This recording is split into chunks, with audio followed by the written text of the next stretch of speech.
Thanks to everyone for coming out on this day.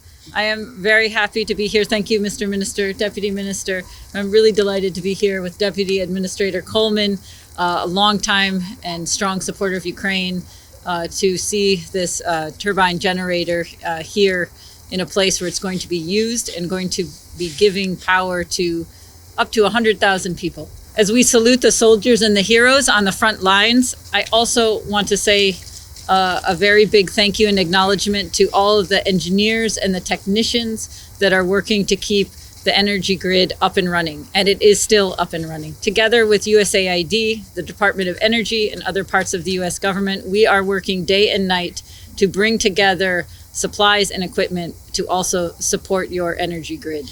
We also look forward to working with Ukrainian partners to support a more modern, decentralized, green energy sector that will help to bring Ukraine into the future. That transition will help to make Ukraine more resilient, more democratic, more competitive, and increasingly ready to be a part of the European community. Now, it gives me great pleasure to introduce Deputy Administrator Coleman, a huge champion for our efforts here in Ukraine. Thank you for coming.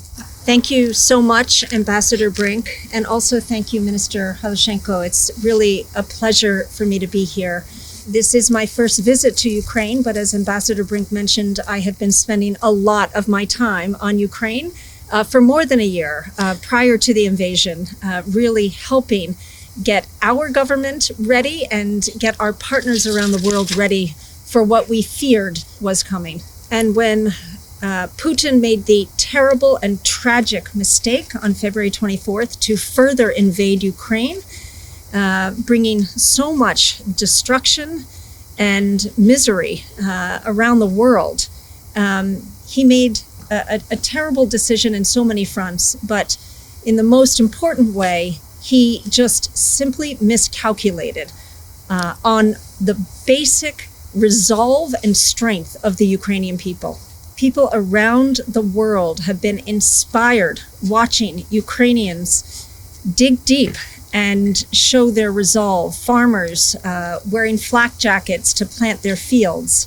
The Ukrainian ballet continuing to perform, and energy workers around the country rebuilding the grid after every unbelievable attack that has occurred, trying to break the resolve of the Ukrainian people.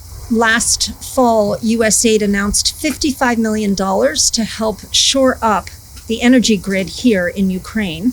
And we've also provided over 1,700 generators and tents with warming facilities for people around the country. But it's really fantastic to be here and see this power generator that I know came all the way from Arizona, a GE American-made power generator that, as the ambassador mentioned, has the capacity to heat up to 100,000 homes.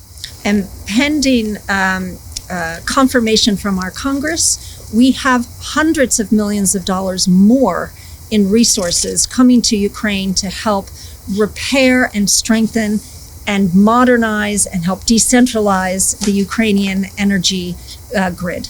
USAID is working closely with our interagency partners, our State Department, our Department of Energy, and others, and our Ukrainian partners in all the different ministries here that touch the energy sector, to make sure that we are helping to procure around the world the best equipment and the most urgent equipment that we can deliver as quickly as possible. And I think there's no better reflection of the strength and depth of our partnership than the work that we're doing on energy resiliency here in Ukraine. So thank you.